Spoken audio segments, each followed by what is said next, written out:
Okay guys, so we're going to be making wild violet jelly, and right here we've had our wild violets and we put them in this pint jar, and we gathered 1 full pint of blossoms, and then we added slightly cooled boiling water, capped it, and it's been sitting here for about 24 hours, and this is the color that you see. So now it's a matter of extracting the fluid from this jar without the blossoms. We don't want the blossoms for our jelly. And so what I have here is a sieve, and it's lined with cheesecloth, and that's just to help filter any little pieces of debris, and it's over this glass bowl. So what we're going to do is we're going to take our jar and we're going to pour everything out. And so that cheesecloth, it gathers all those blossoms right in here, okay? And so what we have in our bowl is just liquid, okay? So we're gonna do this. I actually have a few jars that we're going to do this with. So we're gonna pour that in. And then one more jar. So wild violets, this is something that is very proliferate in Ohio and is usually in your yard, so you can find it almost anywhere. Now, once we have everything drained, we're going to squeeze that cheesecloth really to get all the fluid out, okay? So we'll set that off to the side, put our sieve off to the side, and what we're left with is this really beautiful purplish blue liquid, okay? So we have measured out here 3.5 cups of our kind of sapphire blue wild violet mixture. So we're gonna pour that into our pan right here. Okay, and then what we're going to do is we're going to add a few drops of lemon juice, and we're going to bring this to a boil. Now, we're going to boil this for about 1 minute, and then what we're going to do is we're going to add in sugar, and we're going to add in our fruit pectin, and this is what helps make our jelly. And so once we get the sugar and the pectin dissolved, we boil it for about 1 minute. We're going to remove it from the heat, and then we're going to just kind of skim. There will be a foam that occurs on top. We're going to skim that off. And then over here, we have our lids and our rings, and we'll be adding our jars. These are just very small 4-ounce jars. And we're going to be sterilizing them, because when you can anything, you have to make sure that this is sterilized. And the reason for that is way back in the day, when people canned food, if it wasn't sterilized properly, the bacteria that grows is Clostridium botulinum, which sounds like botulism, which is exactly what it is, but it causes paralyzation and you can die. Now, those things don't happen as frequently anymore, but when you're doing a home canning like this, you must make sure everything is clean. So we're going to start with this process. So I'm going to start with boiling this concoction, and we're going to notice that this color is going to become a little bit more of a reddish purple, almost a fuchsia color. Okay, so here we go with putting the lemon juice in, and do you see that immediate change in color? That's the color our jelly will be. So as we're waiting for this to boil, we just need to get it heated up. We're going to be adding in our fruit pectin, and we're going to be adding in our sugar.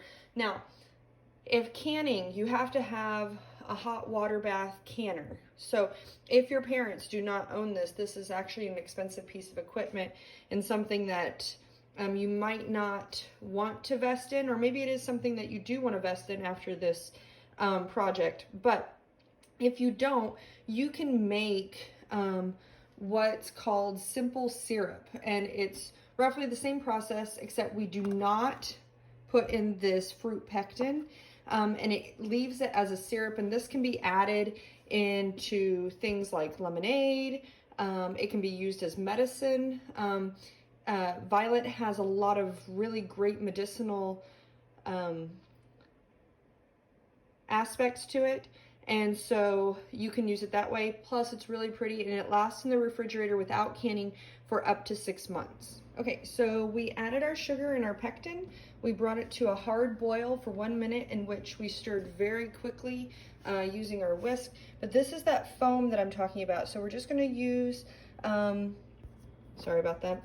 We're just going to skim that off the top, and then we're going to put it in our sterilized jars. Okay, is that as you are canning, you need to be able to get the lids over to the jars without touching it. And so what works if you don't have a canning magnet is using a fork, getting it in between, laying it on the jar, and the same thing with the rings. Okay, so here is our finished product. Well, before we can. And so it made, let's see, 2, 4, 6, 8, 10 quarter pints. Okay, so we just want a small amount. So this type of jelly has a flowery grape scent and taste to it. So it's really light. It's great for pancakes. It's great for toast. Such a beautiful color. And so now I just want to make sure that you guys are aware, you have to make sure that these lids are on really tight. Now remember, you just put a liquid in this jar, and they've had a chance to cool a little bit, that was boiling. The lids and the rings were in boiling water, sterilizing them, just a low boil. So when you go to tighten the rings, they're going to be really hot. And so what I use is I use these oven gloves. We don't have to worry about sterilization on the outside of the jar. Where we're concerned about sterilization is on the inside. So you can grab them with oven mitts or pot holders, and just make sure they're on really tight. I've wiped these down already from anything that's been on the outside of them, because it is a little messy when you can. Now, this is my multi-use canner, and I will show you how to use that in just a moment. So here's my hot water bath canner. Now, I want you to see the difference in size. This is the one that we used for making our jelly, and this is our water bath canner. So what you do is, it has a rack, and you're going to fill it up with water, and we're going to take these and we're going to set them on the rack. Okay, so now that we have them all placed, what we're going to do is we're going to drop this into the water.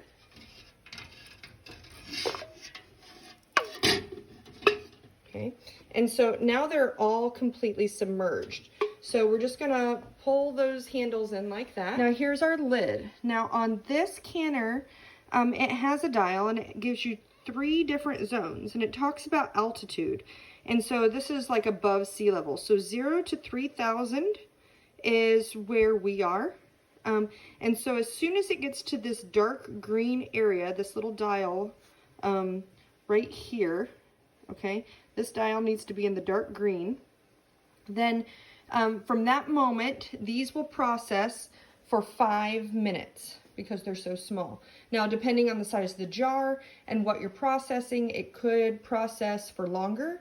But for jelly and the fact that they're quarter pints, we just need to be in that dark green area for 5 minutes. Okay, so as you can see, the water is boiling inside the water canner, and our dial is getting very, very close to that dark green. So as soon as it's fully in the dark green, then we will start that 5-minute timer. Okay, so we have finished the 5 minutes, and so we're going to remove the lid. Whew. So, sorry about that, a lot of steam there. And then what we're gonna do is we're gonna lift those out and set them out on the counter. Okay, so this rack sets up nicely on the edge, so your hands are free from the boiling water, and you're just gonna have a gloved hand or a pot holder. There are little clamps that you can use but we're just gonna get those all out and let them set. Okay, now we're gonna let these set for about 24 hours before we do anything with them. So once they set, and you'll kind of hear them pop, the lids, it's that vacuum seal that's being created from having heated them up and them cooling down, and that's what creates that seal. Once you do that, then what you are able to do, and I didn't process this jar because the seal was bad in the batch I bought, but you can take that ring off and put a piece of fabric. Now, that does one of two things. First, it's decorative if you want to give this away as a gift. And two, a lot of times water will get trapped between the jar and that ring, and it can kind of rust into place. It doesn't affect what's in the jar, but that piece of fabric keeps it from sticking, so it's easy to open. So hopefully this was helpful. And I know this recipe itself took a lot of extra pieces, but I think you'll be really pleased with the results. Mother's Day is coming up, and this is a really great jelly. Like I said, it's got floral and grape hints to the flavor. It's really light, so if you're thinking of a Mother's Day brunch or tea, this is a really great addition to that. So good luck, and I hope you enjoy.